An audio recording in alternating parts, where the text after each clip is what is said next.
President Trump made it clear when there's a vacancy on the Supreme Court, he believes it's his obligation, along with the Senate, to fill it without delay.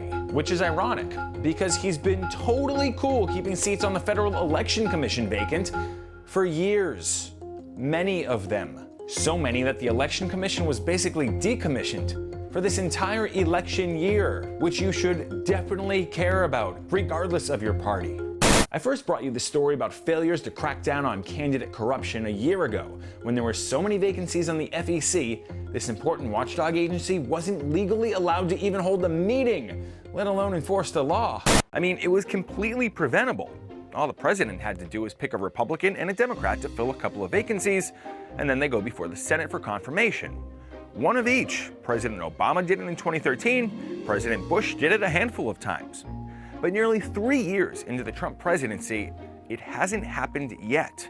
Another year and billions in campaign spending later, the watchdog agency created in the wake of the Watergate scandal remains sidelined by President Trump and Mitch McConnell.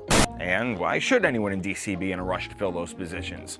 All the FEC does is police politicians who threaten the integrity of our elections.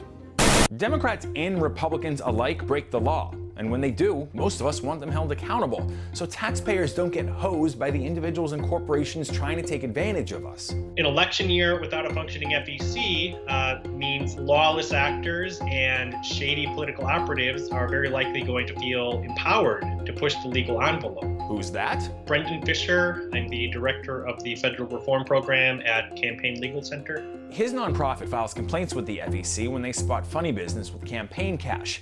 But without an FEC quorum, there's no way to penalize the politicians who break the rules. So for the last year or so, it's just kind of been anything goes. Now, to be fair, President Trump did fill one of 4 FEC vacancies during his first term with a former attorney of his, who's been quite outspoken against campaign finance regulations. And even that one took the Senate 3 years to confirm. It's important to keep in mind the role of Senate Majority Leader Mitch McConnell here. McConnell is an avowed opponent of campaign finance laws. He doesn't think they should exist, but he knows that they are politically popular. So if the FEC does not have a quorum, the FEC is doing nothing. The Obama-Biden administration never really made the FEC a priority either, but they also never let a lack of quorum shut the whole thing down. And Biden, who was actually in the Senate when they created the FEC back in 1974, has been critical of our campaign finance system for just as long. The average, not middle class, below middle class, working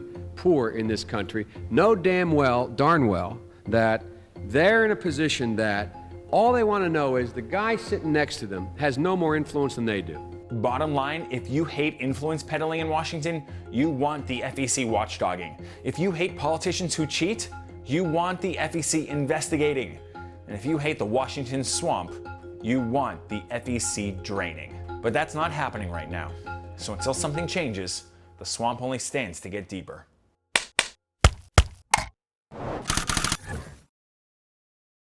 Hey everyone, Noah Pransky here. Thanks for checking out the NBCLX YouTube channel. For more videos, click here. And don't forget to click subscribe to join the NBCLX community.